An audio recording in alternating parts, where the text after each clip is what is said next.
that the system assigned the most costly people, seniors and people who are totally disabled, to the public sector. And part of their strategy was to dishearten the public about the ability of government to solve problems like health care.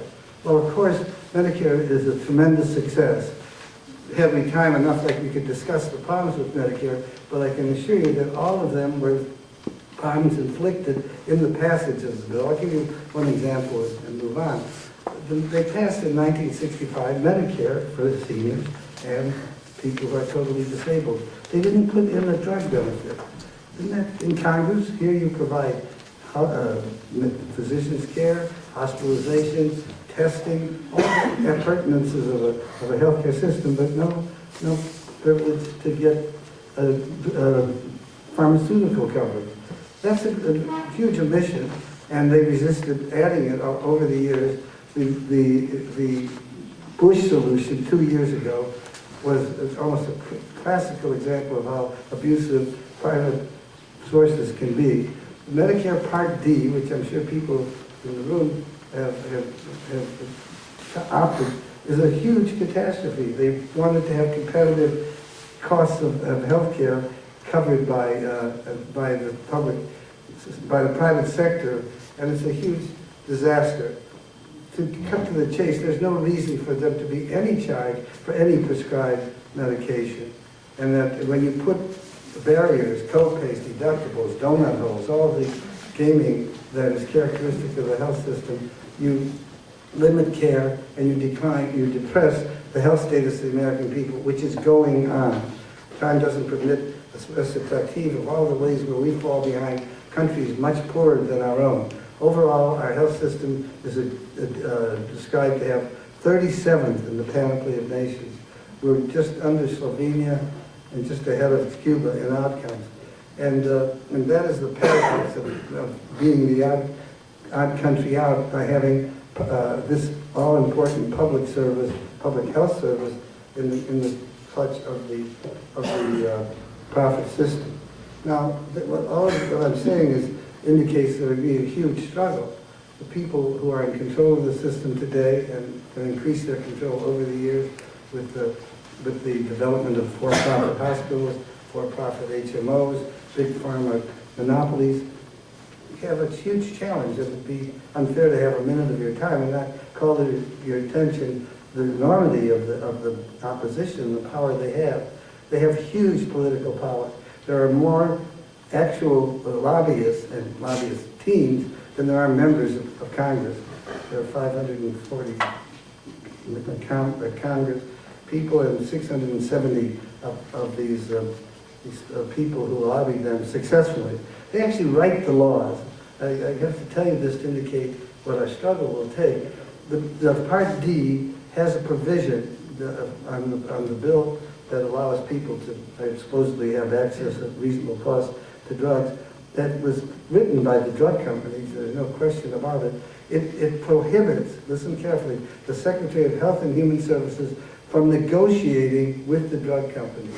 Mind you, the Secretary has $40 billion to spend, and he is forbidden by law, will commit a felony if he does otherwise, from getting competitive bids from the various huge drug companies, which would of course enhance the advantage to the public under the Medicaid Part D.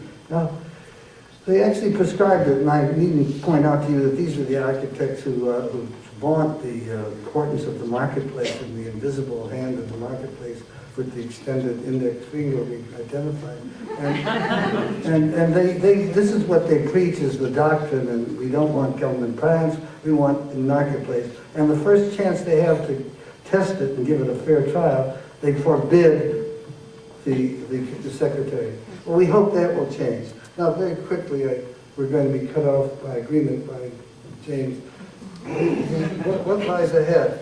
Well, let me say a quick word. The most significant supporter of single payer by far is President Barack Obama.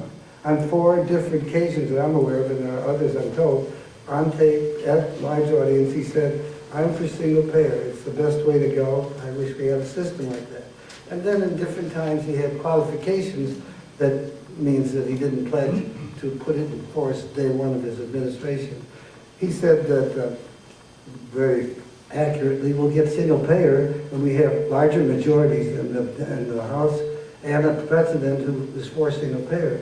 As far as I can tell, that's what we've got now, so we should bring that to his attention very forcibly. At this point, during the campaign, he abandoned single payer as his program, arguing that we've had, and this is the most disingenuous thing I've ever heard of, he's singularly honest in his campaign, not this moment. He said that we have such a rich experience with employment-based health insurance that we should build on that. Now that's folly.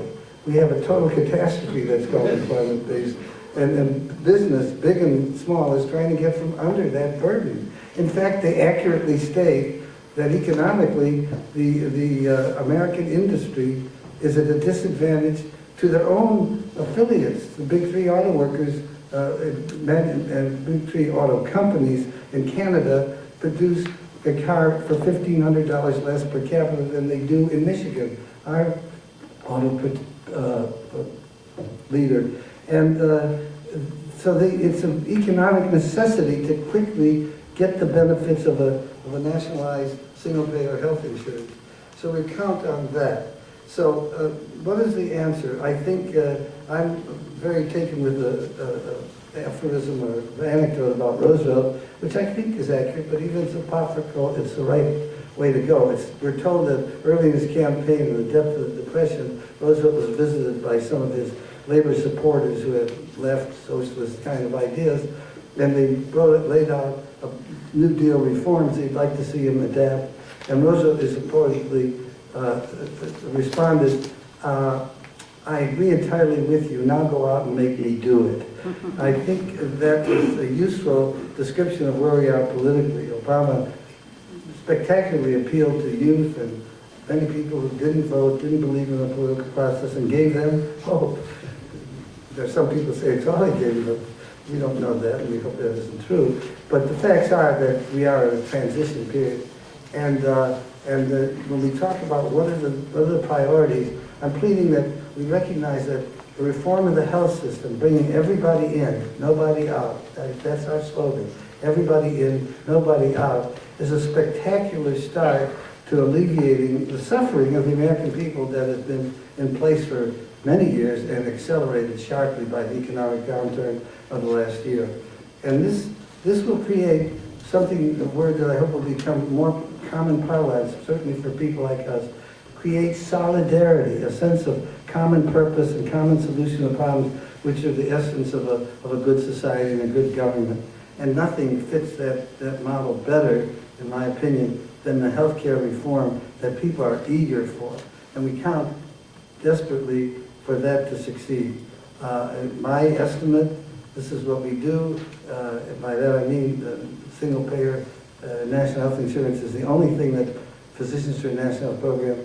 In normal life, I'm not a single-issue type advocate, but this is one that makes sense because it's so seminal and so capable of turning the country around as a country to create solidarity, to create unity, and create prosperity. Now, there are a bunch of other crucial problems that we will soon be hearing from, and I endorse all of them.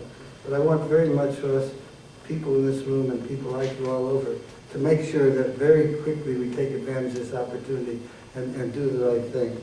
I'm about to sit down, I promise I am. But I want to take this moment to announce an activity that some want to take advantage of. We've had great success in speaker training for people who want to reach out. And this is single-payer leadership training scheduled for Saturday, February 21st from 9:30 a.m. to 2 p.m. These things work.